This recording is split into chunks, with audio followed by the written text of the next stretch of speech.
श्रीराम समर्थ. सद्गुरूंच्या सानिध्यात प्रकरण क्रमांक 6. भगवद्गीतेचा संदेश. श्री निंबर्गी महाराजांच्या पदांपैकी गुरुचरणांच्या पंकजी भुंग होऊन रहा मना हे कन्नडपद गुरुदेवांच्या अतिशय आवडीचे होते. नेमास बसले असता त्या पदाचे कन्नड भाषेतील वरील चरण स्वच्छंदाने व मुक्तकंठाने गुरुदेव म्हणत. साधूची संगती सदा आनंद, सदवस्तू खरा आनंद, असे श्री शिवलिंगव्वा अक्कांनी म्हटल्याप्रमाणे सद्गुरू संगतीचा, त्यांच्या दर्शनाचा ध्यास त्यांना लागला होता. आजपर्यंत गुरुदर्शनास देहभाव आड येत असल्याचे त्यांनी जाणले होते. लोकलाजेला भिवून आपण महाराजांचे दर्शन टाळल्याबद्दल त्यांना पश्चात्ताप झाला होता. आलेल्या पत्रात महाराजांनी त्यांना दिलेल्या अभयवचनावर त्यांचे लक्ष केंद्रित झाले होते आणि महाराजांच्या योग्यतेचा त्यांना अनुभव आला होता. महाराजांच्या चरण सानिध्यात आपला काळ घालवण्याचे त्यांनी ठरवले. आजारी असताना देखील गुरुदेवांचे ग्रंथश्रवण चाललेलेच होते. मेंदूच्या अशक्तपणामुळे ते स्वतः वाचत नसत. वाचक म्हणून त्यांचे काही स्नेही त्यांच्या मदतीस येत असत. त्यांच्यापैकी जमखंडीचे बाबूराव म्हैसकर एक होते. ते त्यांना भगवद्गीता वाचून दाखवित असत. एके दिवशी गीतेतील 18वा अध्याय वाचत असताना वर उद्घृत केलेला श्लोक त्यांनी वाचला. तो श्लोक गुरुदेवांनी पुन्हा पुन्हा वाचून घेतला. आपण केलेल्या सत्यसंकल्पाला भगवंताची संमती मिळाली असे त्यांना वाटले. कोणत्याही परिस्थितीमध्ये सद्गुरूच्या दर्शनास इंचगिरीला जाण्याचा त्यांचा दृढ निश्चय झाला. या श्रावण मासात इंचगिरी येथे सप्त्यास्ते यावे असा उद्देश आहे, असे त्यांनी 12/7/1910 लिहिलेल्या पत्रामध्ये कळवले. ते पत्र आल्याबरोबर बाबांनी त्यांना खालील उत्तर पाठवले. त्यांना ज्या श्लोकाने संमती मिळेल असे वाटले तो श्लोक भगवद्गीतेच्या 18व्या अध्यायातील 58वा श्लोक आहे.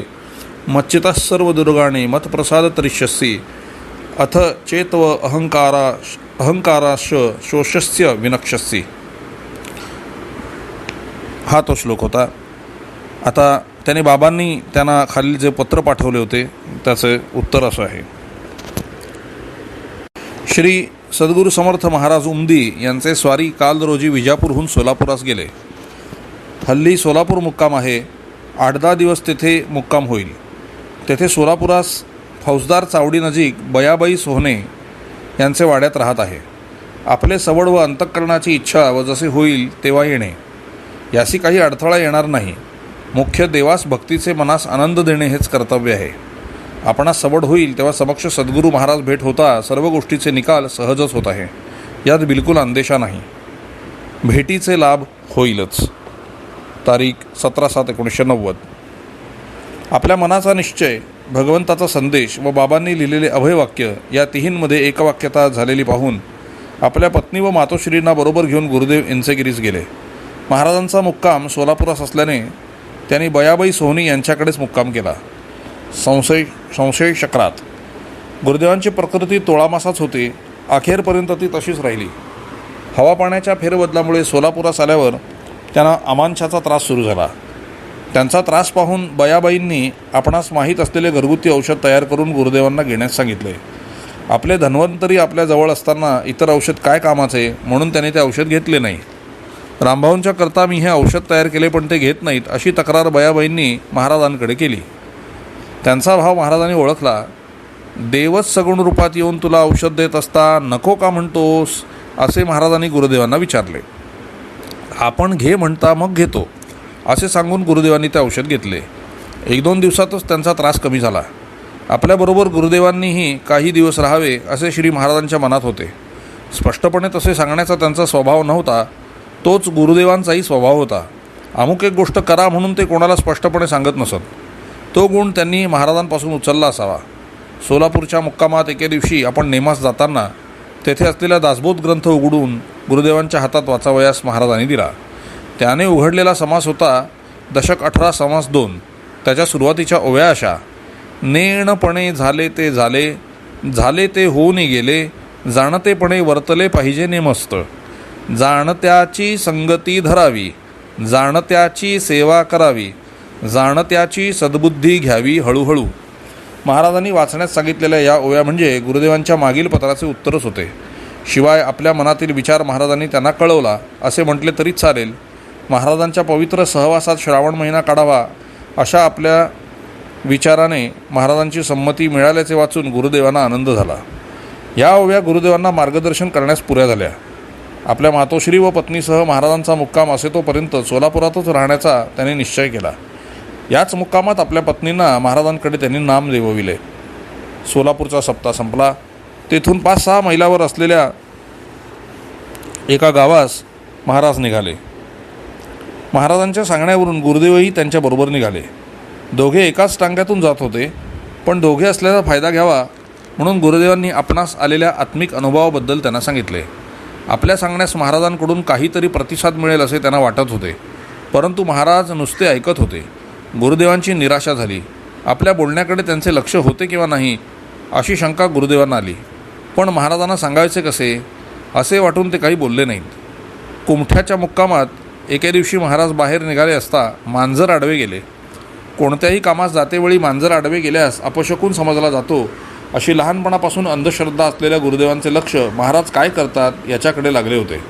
न थांबता महाराज तसेच गेले. ते पाहून गुरुदेव चकित झाले.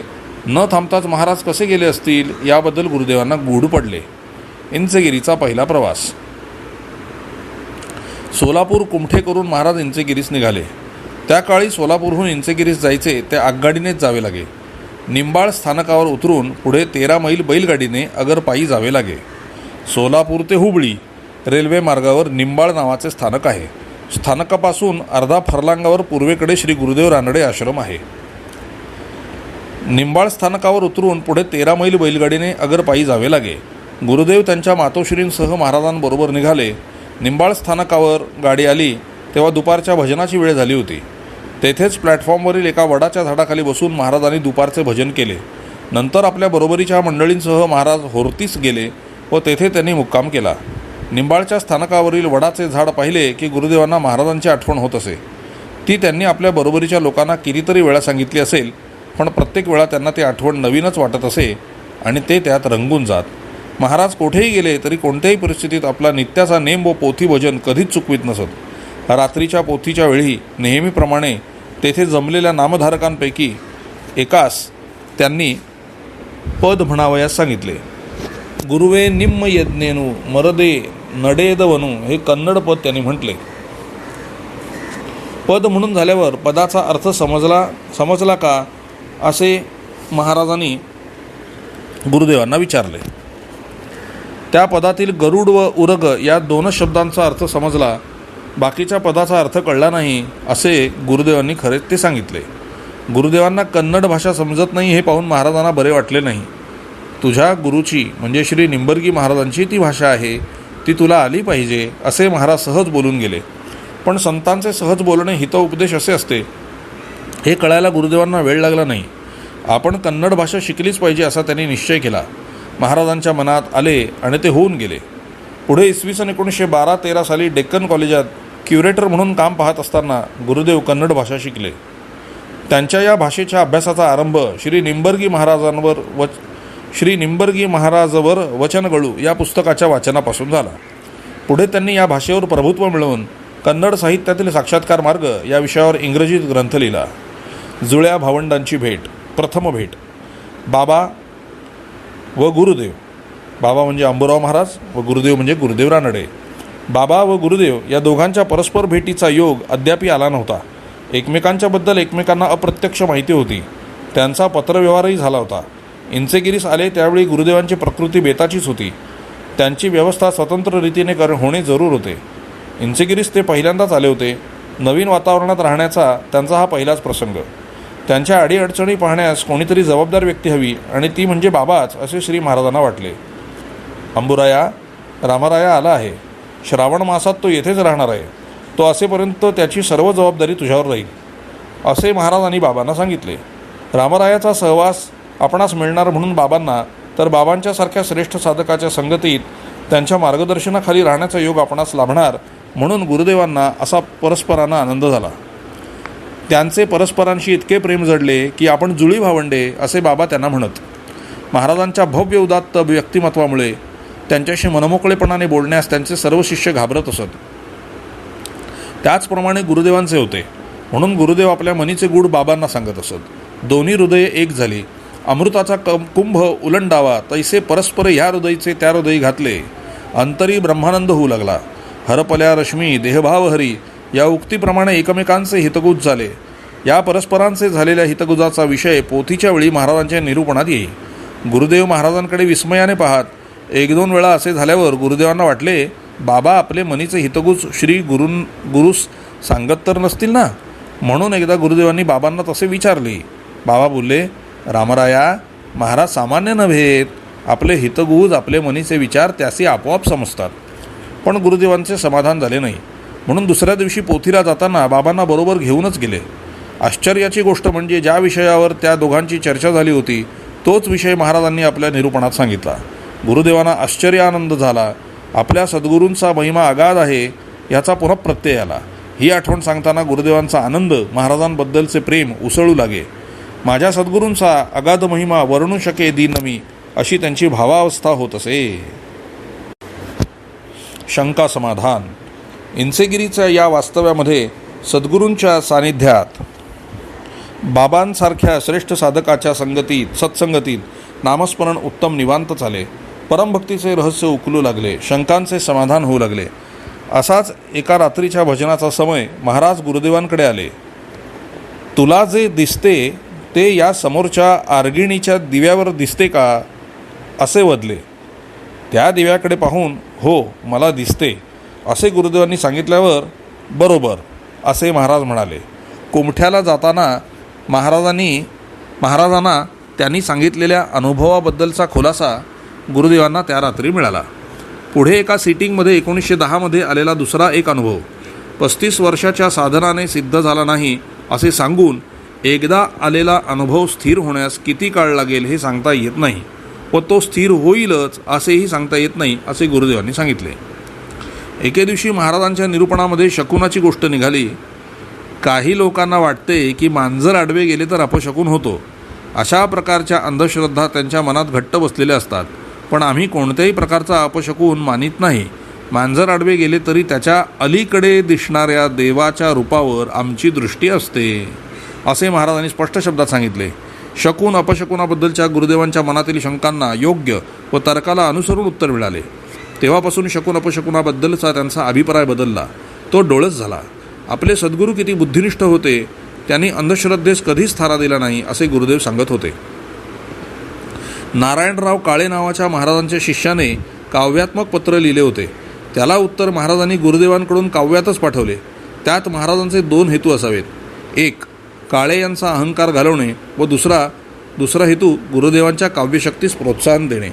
त्या ओवीबद्ध पत्रातील मजकूर महाराजांच्या श्रीमुखातून बाहेर पडलेला गुरुदेवांच्या लेखणीतून शब्दबद्ध झालेला असल्याने व ते पत्र सर्वांना मार्गदर्शनपर असल्याने ते खाली देत आहोत. पत्र. श्रावण मासीचा सप्ताह, आनंदे चालिलासे सर्वथा, क्षणक्षणासी चित्ता समाधान वाटे. भक्तमंडळी मिळाली बहुत, नामस्मरणी झाले रत. शरीर कष्ट न आठवोनी सत्य, नामस्मरणी झाले रत. शरीर कष्ट न आठवोनी सत्य, प्रेमे रंगे रंगली. त्यांचा प्रेमचंद्र पाहोनी, मनसमुद्र येई उचंबळोनी. ती अपार भरती देखोनी, सुरवर संतोषले. असो मन देखोनी चंचळ, तुम्हास लागलीसे तळमळ. हा वृत्तांत वाचोनी सकळ, मज आनंदची वाटतसे. फार महत्त्वाचं आहे पुढचं. मन जर होई चंचळ, तरीच लागतसे हळहळ. हळहळीचे पोटी केवळ, सद्गुणची निपजती. तळमळ न लागता सर्वथा, सद्गुण न येती हाता. ऐसे जाणोनी तत्वता, समाधान राखावे. कल्पनेसी कल्पना मारी, जैसे चोरासी चोर धरी. अथवा कंटकेची कंटक निर्धारी, बाहेर निघे. एवं कुकल्पना त्यजावयासी, सुकल्पना आणावी वेगेसी. परी हे साधावयासी, अभ्यास बळ पाहिजे. अभ्यासे कुकल्पना मोडे, सुकल्पना हाती चढे. सुखाची वाट सापडे निर्धारेसी. सुखाने निश्चय उपजे, निश्चयाने ज्ञान निपजे. ज्ञान होताची सहजे शांती बाणे. सुकल्पना आणि कुकल्पना बद्ध स्थितीत असती जाणा. मुमुक्षु स्थितीत सुकल्पना एकलीच असे. परी मायेची अघटित रचना साधकी येते कुलकल्पना. ती कुकल्पना मोडिता जाणा सिद्ध होईजे निर्विकल्प. म्हणून कुकल्पना येता जाणा साधके न भ्यावे नारायणा. दृढ आश्वासोनी मना अभ्यास करावा. वरील पत्रातील हळहळीचे पोटी केवळ सद्गुणची निपजती हा महाराजांचा विचार प्रसिद्ध पाश्चात्य तत्त्वज्ञानी लेखक कार्लाईलच्या विचारांशी तंतोतंत जुळतो. जणू त्याचे भाषांतरच असल्यासारखे आहे. कार्लाईल म्हणतो, सद्गुण ही तळमळीची कन्या आहे. संपूर्ण श्रावण महिना इंचेगिरीस राहिल्याने महाराजांच्या शिष्यांपैकी चांगल्या साधकांचा त्यांना परिचय झाला. अलभ्याचा लाभ संत संगे अशी अवस्था गुरुदेवांची झाली. इतकी शिकलेली प्रेमळ स्वभावाची भक्तिवान अशी व्यक्ती आपल्या संप्रदायात असल्याचे पाहून महाराजांच्या शिष्यांना गुरुदेवांबद्दल अभिमान वाटत होता.